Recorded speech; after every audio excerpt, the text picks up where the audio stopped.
রাগের মাথায় আপনি সন্তানকে বললেন তুই মর, ফেরেশতারা বলল আমিন। তোর ভবিষ্যৎ অন্ধকার, ফেরেশতারা বলল আমিন।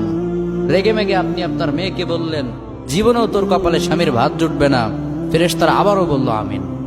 আচ্ছা, আপনি না সেই ব্যক্তি যে তার নিজের জীবনের চাইতেও সন্তানকে বেশি ভালোবাসেন? আপনি না সেই ব্যক্তি যে তার সন্তানের জন্য হাসতে হাসতে নিজের জীবনটাও দিয়ে দিতে পারেন? আপনি না সেই ব্যক্তি যে আল্লাহর কাছে নিজের চাইতেও সন্তানের জন্য বেশি দোয়া করে? তাহলে কি করে নিজের হাতে নিজের সন্তানের এত বড় ক্ষতি করতে পারলেন? Doesn't make any sense. Common sense বলতে কিচ্ছু নাই আপনাদের? আপনারা কি জানেন না আপনাদের রাগের মাথায় বদদোয়া করাগুলো ফেরেশতারা আমিন বলে?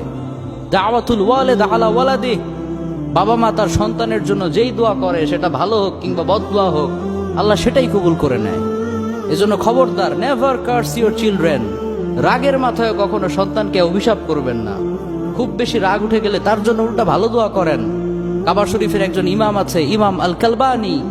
তার মায়ের যখন প্রচন্ড পরিমাণে রাগ উঠে যেত, সে তার ছোট্ট